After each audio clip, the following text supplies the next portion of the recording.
But you see people, they're so tight, they're kind of hyperventilating at the beginning. It feels so cold. It's such a shock. But as soon as they start getting their breath and extending the length of their exhale, they sink right into the experience, and you just see this huge shift.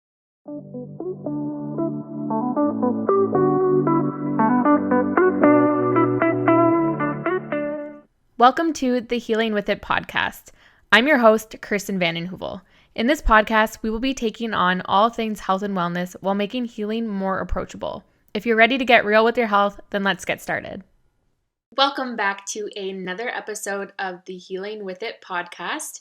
I am really excited about today's episode because it is our very first episode with a guest. In today's episode, I am going to be interviewing Emily Bent, who is one of the co-founders of Othership. Othership is this amazing breathwork app as well as a physical location that is meant for cold and hot therapy in downtown Toronto. And I'm really excited to dive into today's episode. You're going to learn everything about Othership and why breathwork is so important. Emily is so insightful in this area and such a sweet soul, and I can't wait for you to meet her and to hear how just down to earth she is. Emily loves helping others achieve optimal physical and emotional well-being through peak experiences that shift your state.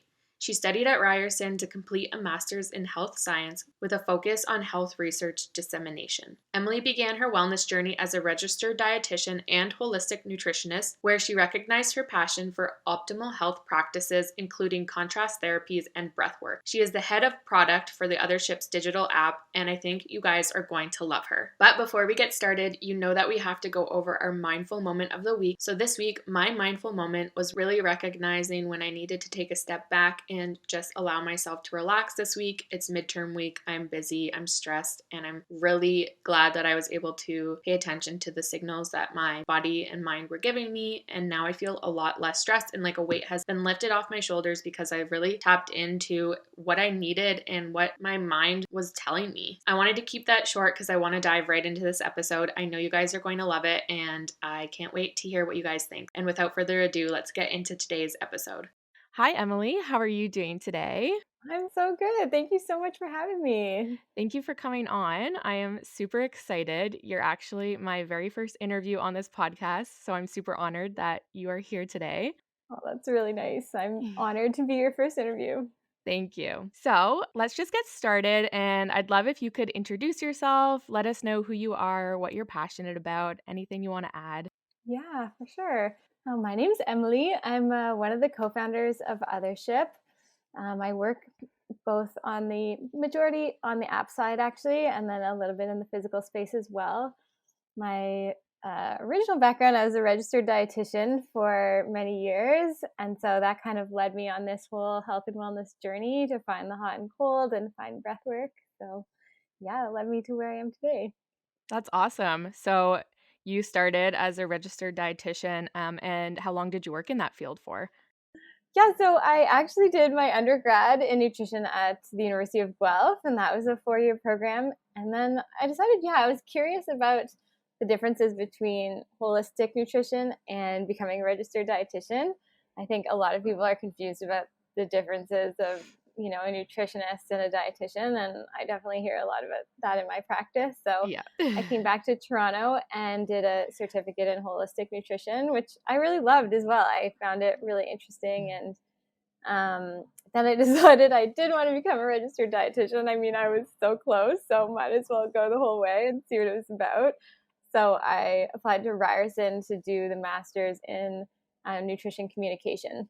So, which I loved as well. So, yeah, that was my pathway. And then through that master's program, you do certain rotations. And I never thought I would like the hospital experience. It just wasn't something that, it just seemed I was more drawn to the holistic field than working in the hospital setting. So, but I actually found out that once I was there, I really loved it. So I ended up working in the hospital for a year or two after that placement, and I did some rotations at Health Canada as well, and just tried, a few different things in that field, but I ended up really, really liking it.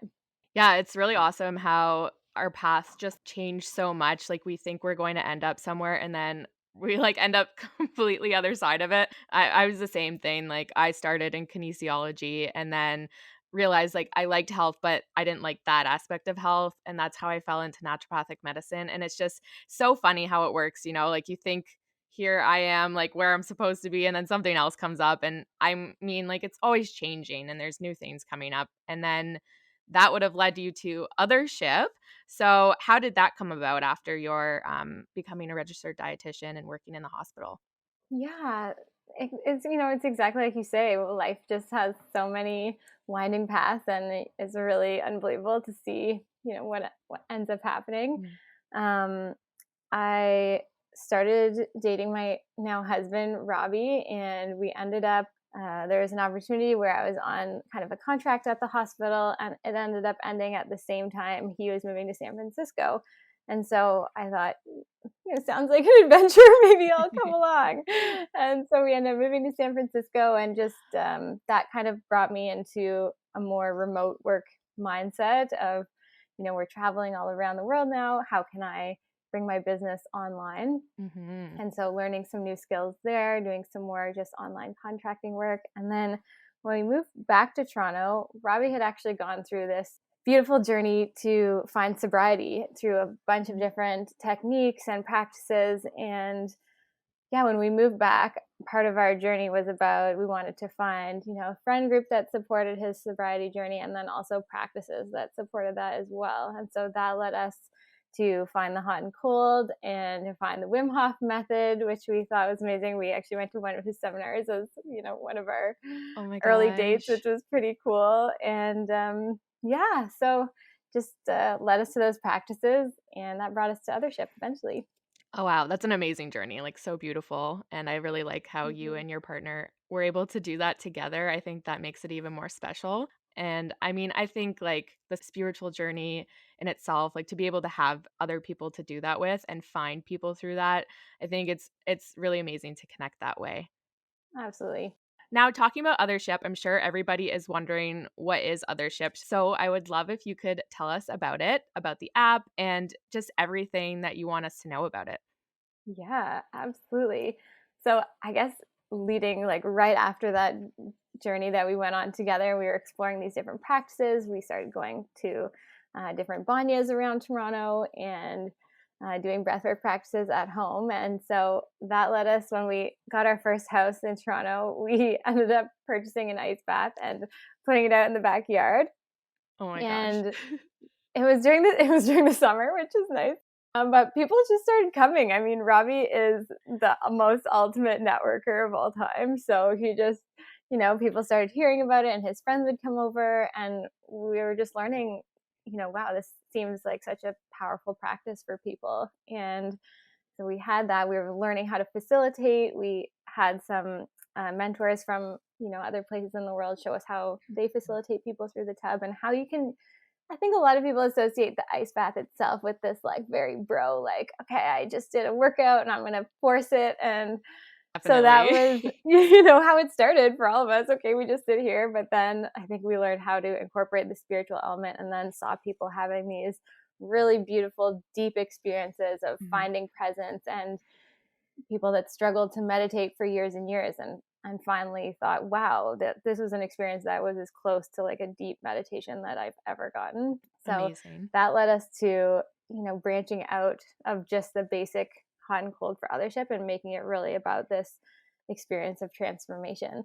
And so when fall came around in Toronto, and it wasn't as friendly to have the ice bath in the backyard, we set up our garage as this little tester site, and then we put a sauna in there, and Oh my then gosh. and the ice bath. And Robbie's aunt's actually an amazing designer, so she helped us make the container beautiful as well. Aw. And yeah, we just started, having people through, and put up a little website, and that's how Othership started. That is so cool. Like just the fact that you were able to find community and people were just like willing to show up. I mean, I think that's really cool to see like where things have started and like literally just in your backyard and how you could make those connections with people. And I think you're right. I think like the ice bath is typically like more of a manly bro thing like we do after a workout. People have really associated it with that, but it's so much more to that. Like you need so much like motivation, but also like you really need to be connected to yourself and to your breath to actually get through it. 100%, exactly. And so that was initial reason, I started seeing, okay, if you teach people in the ice bath to really extend their exhales and to focus on their breathing, then you can see someone so quickly, in the first 30 seconds, it's always the most intense. But you see people, they're so tight, they're kind of hyperventilating at the beginning. Mm-hmm. It feels so cold. It's such a shock. But as soon as they start getting their breath and extending the length of their exhale, they sink right into the experience. And you just see this huge shift, which is amazing. Yeah, because I mean, I've experienced it myself. Like I've loved meditating for a long time and it's really helped me with my own mental health, but I've also noticed that it can be really difficult to stick with it and to like Mm-hmm. really be in it. And I think that it's so cool that you with like the power of cold, you're able to actually almost like force yourself to have to use your breath rather than it being the other way around of like I just am doing breathing because it's supposed to be good for me. But now it's like, no, I'm doing the breathing because it's helping me in this moment. And the cold is what brings that on. And it's so true. Like even cold showers, like I do those and it's hard. But in the ice bath, you can't escape as quickly as the shower where you can just, switch the switch and you're like ready to go. I do think being in an actual bath and you're around other people, which is a totally different aspect. It's more encouraging. And I feel like it almost makes you just like want to get through it more. But just feeling everybody's energy. I think that's so cool that you were able to build that with other people and teach people through what you learned. And I think it's so cool that you and your significant other went to a Wim Hof seminar for one of your first dates. Like, what a cool first date. That is amazing. Yeah, yeah, it really was. It was kooky for sure. I remember them wheeling like trucks or carts and carts of these like huge ice Oh, blocks out and towards this pool, and they set up like a massive kiddie pool full of ice, and 20 people got in at a time, and everyone was singing, and it was just it was a oh my hilarious God, experience. that's so crazy. I can imagine like whole nother level, but amazing. Like you get to learn from one of the like main mentors of breathing with cold immersion. Like amazing. Yeah, absolutely. And his breathing practice as well, I think that triggered my mind even years and years before we had the app or went, and I can get into that as well, how that unfolded. Yes. I think watching, I saw Ravi, he would do Wim Hof's video on YouTube, the same one every day. And I also have a background as a dancer. And I think that triggered my mind as, you're thinking, well, this would be really fun if it was to music and it was this whole experience of like the breath time to the music, and you could do different ones every day, like you could do different routines, or I don't know exactly, but I think because he was doing the same video, I was like, oh, I think there's an opportunity here to do a larger variety and give people different experiences. And so when we went, we had the physical space actually right at the beginning of the pandemic. Mm-hmm. And so that was, a difficult time as a small business owner, definitely, Yeah. to get through as a team. And also for our community, I think people had become, really attached to coming to the space because it was helping them so much, and they were having these deep experiences and releasing emotions. So when the pandemic happened and we had to close, we ended up shifting, and our partners, Harry and Amanda, started leading Breathworks online on Zoom every Sunday. So it was an opportunity, totally for free for our community to come together and get together and have these, powerful experiences that we were having at the physical space. And they just started growing. The first week, I think 20 people came, and then 50, and then, 100, and then 200. And we thought, wow, people are asking for the recordings, and just kind of clicked as, well, this is something that we could work on while we're closed and not Yeah. able to expand our other business the way we had intended. So that's when we transitioned, actually built the first platform that we had was just a basic Kajabi website, and super easy to set up. We'll just put all the recordings there, and if people want to access them, then they can. And so that started growing, and then obviously the limitations, everyone loves having an app, so that was the common request. we would love to have this content on an app so much easier to use and easier to access. So that led us to designing an app with all these different breathwork experiences, and it's been so much fun, so much learning. Yeah, we do love an app. Definitely. So then would you say that the pandemic was really what started the app? Like, do you think otherwise the app would have maybe come about as it has? Absolutely. I think we wouldn't have ever done an app if it wasn't for the pandemic, which, is pretty cool in itself because it pairs so well with the other business. Even if you come and do the hot and cold, it's beautiful to take your practice home and be able to have these similar experiences there. And if you're not in Toronto, to have the experience as well. So yeah, definitely not. It's pretty cool that it all happened that way. Yeah. And I mean, as much bad that's come out of the pandemic, I think so much good has come out of it. I think there's been a lot more community, a lot more things that came about that probably wouldn't have happened otherwise. I've seen it in local communities. I've seen it all over the place. And I think it's amazing. And obviously it's added its challenges, but to see that you were able to build not only a physical location, but an app on top of that, I think that's amazing. I've personally used the app myself and I love it. I think it's a great way for people to really start a foundation of breath work and feel connected to themselves. There's so many options on the app, which I love because you can really just like find whatever mood you're in, whatever you need. And I love that you can just like listen to it. You can listen to like a really short one or like there's like 40-minute long ones. And I think that's really cool because you can kind of do it on your own time. And I love it. And I love like the layout that you guys have made. It feels very comforting. Like I get excited to click on the app. I'm like, oh, I get to go and choose what I'm going to do today. I think it's amazing. Thank you so much for saying that. I think we put a lot of heart into it and designing the experience and just listening to all of the feedback our community had over the last couple of years about, exactly like you said, okay, we want short ones for this, we want longer ones, we want ones and so I can explain the different categories a little bit, and that kind of leads into the different types of breath work. So we have 3 main categories: up, down, and all around. We also have 2, we have body and brain that are secondary categories. And so up, down, all around came about, I think breathwork, a lot of people associate breathing techniques with calming techniques. I'm doing, slow breathing to relax my nervous system, which is absolutely amazing. I mean, it's one of the top benefits of breathwork for sure.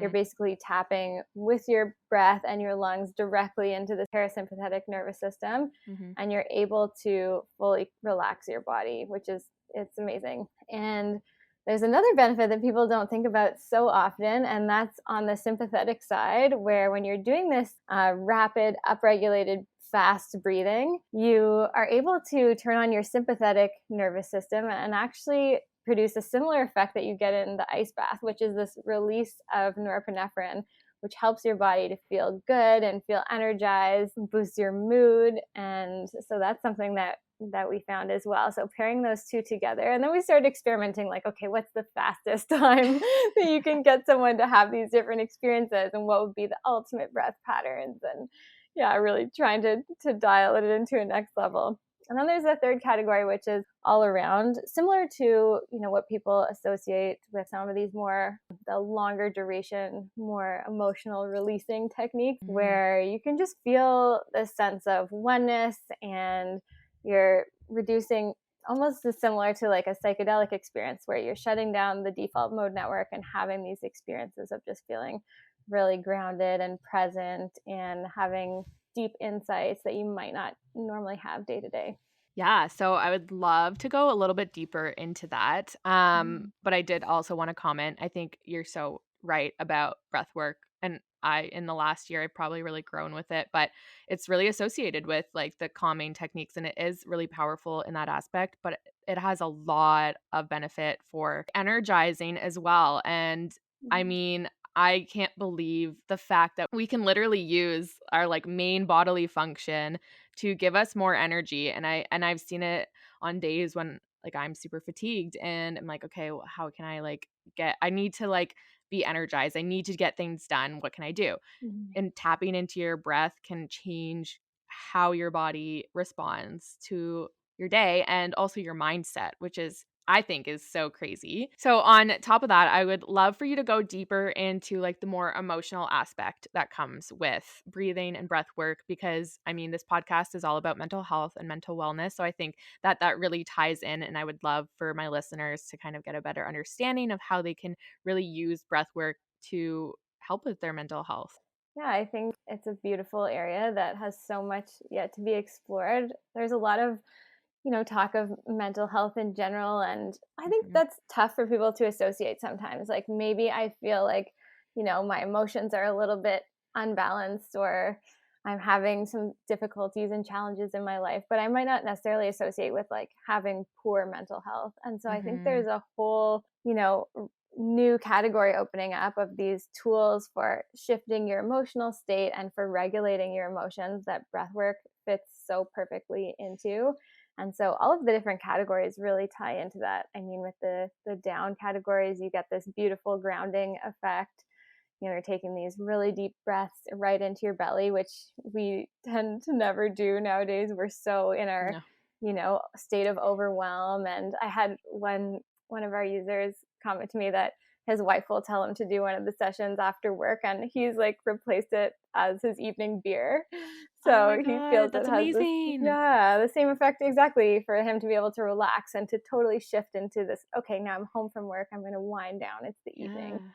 And so, and same for exactly you were saying, the energizing categories. Maybe we're feeling a little bit sluggish. We're just not feeling our best energy levels heading into the Mm-hmm. day. And it's nice to be able to do a quick practice that has that big of an effect. And then the longer practices, exactly, you can go really deep, and you can, things can come up that you've been struggling with in your life, and you can have, beautiful emotional releases. You can cry, which is like crying. The cry modality is like one of my favorites. You Oh my actually release God. cortisol in your tears, and it's just, it's such a beautiful release for people that are holding on, so tight sometimes. So Yeah. yeah, each category has its own beautiful properties. That's amazing. Just like the whole cortisol in your tears. I think people really don't realize the benefits that you can get from doing something so simple, but yet so complex, and all the things that are happening in our body during breathing. And you're right, like we are so used to now in society of we're breathing in our chest, we're not breathing deep into our stomach, we're not releasing things. I think people are often scared to sit with their emotions, which is fair. Like I mean, we've all been there. It is not comfortable, it's scary, but the fact that we can use your app even to just be able to have that release that maybe we need. And I know people associate sometimes crying as weakness, but I think there's so much power in being able to release those negative Mhm. emotions or those traumas that we hold. And if we don't release them, they come out in other ways. They come out as sickness, they come out as mental illness, and it's so important to be able to release those. And I love that you have that story of your friend who her husband now uses it instead of his evening beer. That is amazing, because instead of depending on a substance, we can depend on something we have within us. Like that is beautiful, because we're always going to have our breath. That's the one thing that we carry throughout our whole life, from the moment we're born to the moment we die. And the fact that we can have that, I think, is really powerful. I mean, yeah, I would love to go deeper in, if you wouldn't mind, about just like the more physiological processes that occur with breath work. Maybe it gives people a better understanding of how it actually works, because I think that's a really important aspect of it. Yeah, absolutely. And I think, the down category in itself, these deep belly breaths, exactly like you were saying, that we so rarely do day to day. We're holding everything so tight. And actually, we have these parasympathetic receptors in our lungs. So when we fully Mhm. expand our lungs and take a really deep breath, we actually directly activate our parasympathetic nervous system. And that's, I think through meditative practices, and that's almost what we're trying to achieve. We're trying to Mhm. achieve this sense of relaxation. And exactly like you said, I mean, people can try meditating and it's just very difficult to stick with. But I think when you feel right away, like breathwork is such an active practice that you feel immediately. And that's really like the missing link I feel with some of these practices, is you just want to get this sensation Mhm. and know that you're doing this and something is really happening in your body. Yes. And so especially with the down, when you take this deep, deep breath, and not even on the inhale, which I think a lot of times it's like, oh, you're stressed, take a deep breath, big deep breath in. And it's actually not the inhale. It's really like the exhale, and making that really, really slow and extended. And that really taps into our parasympathetic nervous system. That's amazing. The fact that we hold on. I mean, like when we're stressed or in moments of discomfort, we often like hold our breath. Like if you're doing yoga and something's uncomfortable or a workout, we're not really often paying attention to our breath. We're holding our breath, or we're nervous, or you're watching a scary movie, like you're holding your breath, but we don't realize the power of releasing our breath. And I remember I was in a therapy session, and I'll never forget this. I remember my therapist literally saying, whenever like you're having these moments of like built up anxiety, do a deep exhale, like just like sigh. And like now I do it, and people are like, what are you doing? Sighing is so good. They don't realize like how powerful. They're like, what, why are you doing that? But like for me, it's like, oh my God, like I'm releasing, like I can physically feel the immediate release of these built up emotions, because anxiety is really just like built up energy. It's no different. It doesn't show up any different in your body than excitement, but it just feels different. And so if we can release that and let it out, like it makes such a difference. And that's so cool that we literally have receptors in our body that are able to do that. And maybe if you want to touch on too how it works with more of like the up category. Yeah, definitely. So I think the confusion about some of the up category is that you're activating the sympathetic nervous system. So that goes against, everything we were just talking about, because we're trying to get out of that sympathetic state. However, we just don't want to be in that sympathetic state all the time. And so now, in day-to-day life, there's so much incoming. We've got notifications, we've got, constant inbounds, and it tends to keep us in that state more than we'd like to be. So but the benefit sometimes of putting your body through these stressful experiences, like the hot and cold can be, is that it's more of a short-term stress, and then you get the benefits afterwards. So you're kind of boosting this sympathetic state, and then it's passing. And so it's a very quick activation, and then you're getting some of these benefits of what is really the fight or flight mode, where you're kind of alerting your brain, and you're getting this, clarity and focus and this energizing effect. That's amazing. So on that note, when would you suggest using each different type of like the up, down, all around categories? I think people could really benefit from knowing when is the right time, because I feel like it can be really overwhelming at first. Like, when am I supposed to use the up? When am I supposed to use the down? I don't understand. So if you could elaborate on that, I think that would be really beneficial. Totally. I think it's really individual to start. I mean, I think depending on where you're at, do you feel sluggish? Do you feel low energy? Do you feel like you're really overwhelmed and anxious? Do you feel like you need a deep release? There's a lot of kind of inquiry that you can go into to figure out where you're at right now. I think typically I would say energizing in the, as more of a blanket, that it's nice to do the energizing practices earlier in the day. Maybe instead of a coffee, instead of like an afternoon coffee, you could do a little bit of a upregulated breathing. And then the wind down practices, the down category, I find really nice as this transition period, especially working from home. I feel in the pandemic, a lot of people have started working from home, and you're kind of like, okay, I'm at my computer, and then, I'm moving to the next room, but I'm still like how do you bridge that gap between I'm working and I'm on, and then I'm relaxing? And so these transition periods are really nice to incorporate types of breathing that will really shift your state and move you into the type of state that you want to be in. So I really like the down ones. And then we have down practices for sleep. So we have some that are really nice right before bed. You can put your phone on airplane mode and do one right as you're falling asleep. And then the more emotional release all around category, we tend to recommend once a week, once every 2 weeks, as kind of this just reset, like a complete reset of how you're feeling, and to really go deep and release, and then reset your nervous system. Yeah. And I think it's really important to be able to reset our nervous system. What would you say comes with that? I think a new sense of clarity. Sometimes we get so like wrapped in these stories that we're telling ourselves, or there's one thing particular that's really bothering us, but we can't seem to figure out, what is the solution, even though it might be right in front of us, or we're so intuitive. All the answers that you're looking for are typically, you have them inside. Mm-hmm.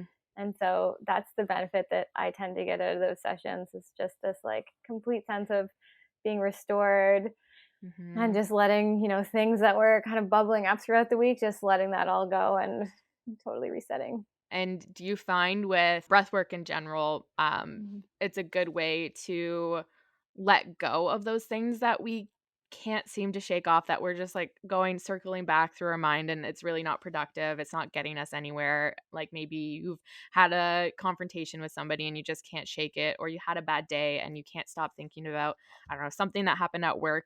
Do you think that sitting and just focusing on our breath instead is a great way to just dissipate that? Absolutely. I mean, I think one of the main benefits, especially of these longer practices, and when I say longer, it's not like hours. It's 20 minutes is a great amount of time, and you're still going to get these benefits. So For sure. Like I mentioned about the default mode network, you're just really actually turning off this part of your mind, this thinking and ruminating part, and you're able to get past that and have, it's almost like the ego is able to be just quieted for a little bit. Yes. And so you are able to have insights that are more genuine, it feels.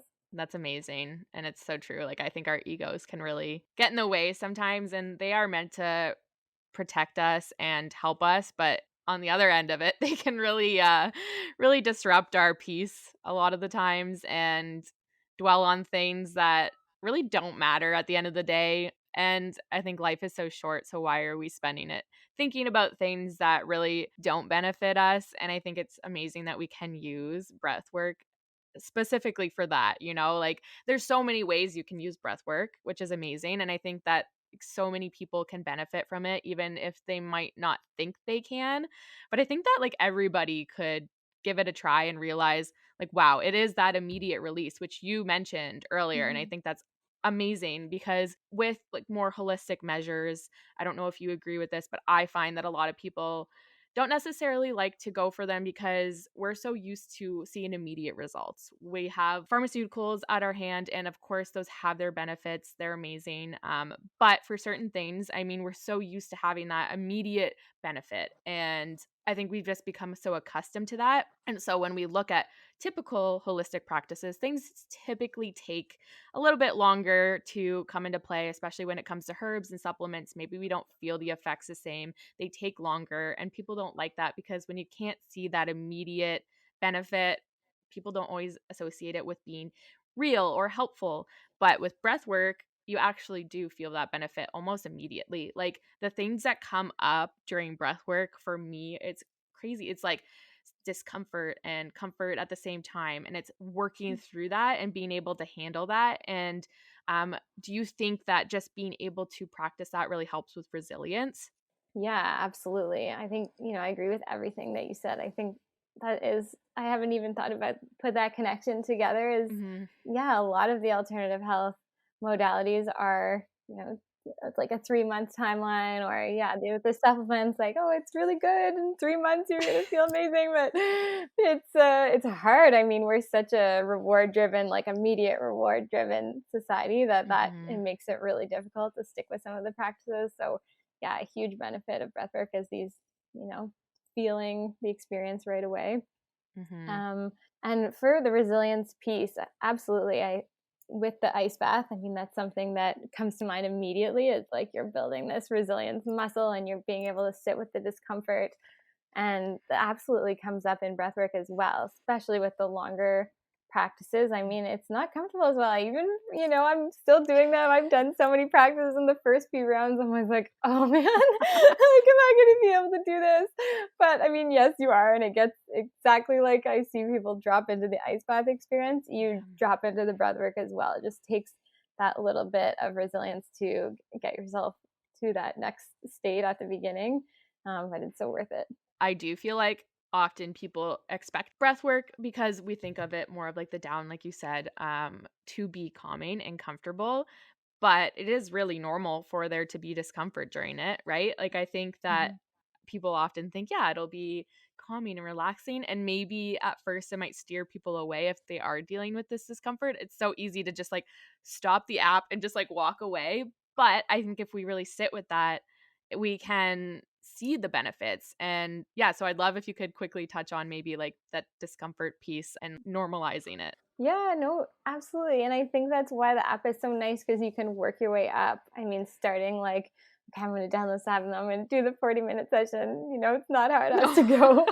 You can start with some of the really quick practices. I mean, we have down that are just like taking deep breaths for 3 minutes, and they're extremely powerful as well. And then you can work up, okay, maybe I'm going to try one of the upregulated practices, but one that's 7 minutes long, and then I'm going to try a 15-minute long, and then you can try some of it. And even if you don't make it the whole way, or you stop and just listen for a little bit and then pick it back up, I mean, you don't have to be exactly following every cue. You can take it at your own pace and just get through that initial kind of feeling however you want. But I think there is benefits of pushing through and showing yourself that you can sit through things that are a little bit uncomfortable, and it feels really empowering after. Definitely. It's that piece of empowerment, I think, really helps us continue with it. And it can really make a big difference. So, kind of coming to the end, I would love to go over a few questions that kind of tie into your journey and just who you are and how that can build into mental health, if you don't mind. Of course. So, what is one thing your business and successful venture did that you didn't expect it to?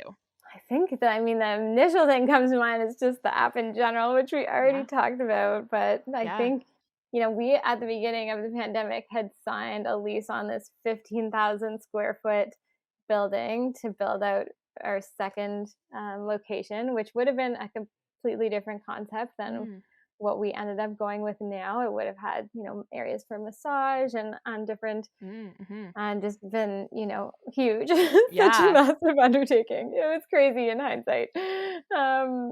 But that we didn't sign the lease right as basically the day the pandemic started. We were like, oh, maybe this isn't the best idea. Wow. And so we were super lucky in that we were able to step back from that and just reassess what we're doing. We're able to start the Breathwork, as now it's just this beautiful adjunct to our main physical business. And then we just opened actually 2 weeks ago our second location downtown Toronto, and it's a different concept than we had originally. It's 3,000 square feet. It's 4 ice baths and the sauna. We do programming, different classes, and different types of experiences, almost similar to the app. We do more energizing classes. We do more grounding classes. And so, yeah, it just ended up being, it's a wild ride. Yeah, and the physical location looks amazing. Like, I definitely will be going when I'm back in Toronto. I'm so excited because it's really beautiful. Yeah, I've been watching like all the Instagram stories. I'm like, oh my God, like I need to go.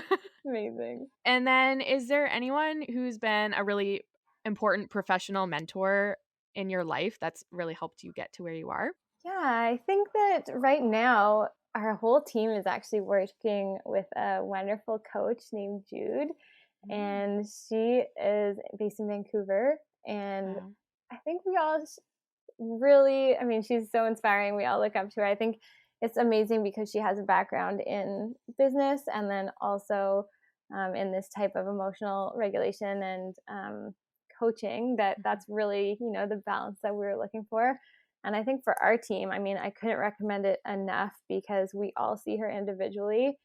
And so she really knows, there's 5 partners on our team, which is a big team. And so she knows us all individually, has gone really deep with all of us, and knows how we also fit together as a team. So she coaches our business strategy, and then also, we can talk to her if anything's coming up in our lives. So That's amazing. I couldn't recommend it enough. It's really been so powerful for us. I think like that brings up the point of it's important for people who are helping others and coaching others to also have coaches. Like, we all need that, even if we are maybe helping people improve their lives and their mental health. Like, we all need that support too, and there's no shame in that. I think it's an important aspect to really being successful and being able to help other people. Yeah, I couldn't recommend it enough. She's amazing. And I think, especially if you have a big team, or things are just bound to come up, and you're, starting this whole new business, and there's so many different avenues that you can go. So having her coach us on strategy as well as how to be, the best team members that we can be and how we all work together. It's just it's a beautiful synergy. That's awesome. That's really awesome. So this is a question I'm going to be asking everyone I interview. I think our morning routines really play into our mental health. So what is your ideal morning routine that is one that you would say plays into a good mental health day or like helps you start your day off right? Amazing. Well, I would say ideal is not what I'm doing right now. I feel the Canadian winter has been a little bit rough on my morning routine. Agreed. Agreed. But I couldn't agree enough. I think for me, the main thing is I don't want to leap out of bed and like see the notifications and rush to my computer right away. And like that is the opposite of what I need to do to support myself and my own mental health. So absolute ideal would be going for a long walk. And when we lived in San Francisco, we lived right by Golden Gate Park and we're able to do this. It was really, really nice.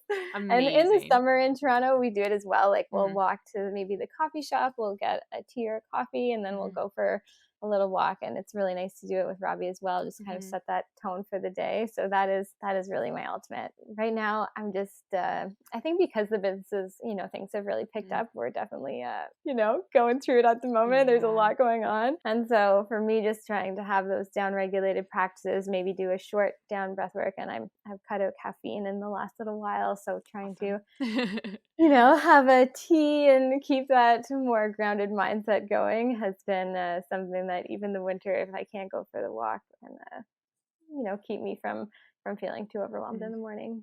Yeah, it's those little things in our day that really make a big difference. I mean, most of our life is like the mundane, everyday things. So I think being able to find those small things that bring us joy and happiness and peace in our day and how we start our morning really does set the tone. So I love the walk. Like I love going for walks, and I get it. Like I am struggling in the winter too. Like getting out of bed is not easy in the Canadian winters. Like we need that sunshine. So I think we're kind of getting to that point in the year where we're ready for it. But amazing that you're really mindful and knowing like, yeah, it might be difficult right now to get into that mindset. I think when we have transitions in our lives that are big, like starting a big in-person business or even online, like it is hard to keep that routine established. So just being mindful of that in itself, I think is really important. Yeah, absolutely. And if you could go back and give your 18-year-old self one piece of advice, what would it be?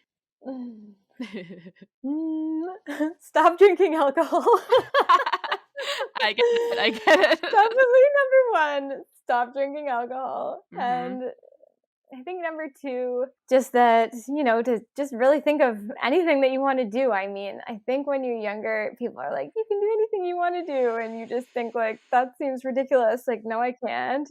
And then you get out into the world and you realize, yeah, you can. You really actually can. You can go, seek out any path that you want. You can talk to anybody that you want. Just having that mindset of like, you can figure out anything, like just go and commit to it. That's really beautiful. I like that a lot. If you could write a book tomorrow, what would you write it about? Oh gosh. I know, tough questions. I think it would be really nice to write with Robbie. I mean, Robbie is an incredible writer. He writes, my husband, just so authentically about his story and some of the different experiences we've had, like through his journey. So that would be really nice to write something with him about, going through his sobriety journey and the different types of practices that we've acquired along the way. I would read that book. I would read it for sure. Amazing. One last thing, where can listeners find you online, including where to find the app and anything about you or Othership? Yeah, I'm very rarely on social, so the app is the best place. We have othership.app is our app Instagram, and then we have othership.to is our physical space Instagram. So those are the best places to follow along in what we're up to. Awesome. Well, thank you so much for coming on today. I really appreciate you taking your time to talk to me and my listeners about Othership. I think people are really going to benefit from everything that we've talked about today, and I'm so excited for everyone to give it a listen. Well, thank you so much. Thank you for being so encouraging about the app, and I really, really enjoyed speaking with you. So thanks for having me on. That episode was such a breath of fresh air. I absolutely loved interviewing Emily, and I'm so thankful that she came on and told us about Othership and how amazing and transformative breathwork really is and can be for every type of person, and I think we could all benefit from it. I would love if you could go share this episode on social media, share it with your friends, let us know what you thought, leave a review on Apple Podcasts, and subscribe to our podcast as well. All of that means so much, and it does so much for our podcast. I cannot wait for you guys to tell me what you thought and to give you guys more interviews. They are so much fun, and I love connecting with all of the guests. And we actually have a part 2 episode coming out that coincides with this episode. But in the next episode, we'll be interviewing Miles Farmer, who is another co-founder of Othership, and he's going to be talking about the physical location and all things contrast, cold, and hot therapy and how you can get involved. Make sure you go check out Othership and download the app. I know it would mean a lot to Emily and her team, and let her know what you think and leave a review for them on the App Store. There are so many options available for everyone. I know that you guys are going to love it. So head to the App Store and give it a try for yourself. So thank you for joining us and taking the time to spend it with me today. I really appreciate it. I know your time is valuable, and I will talk to you guys in the next episode.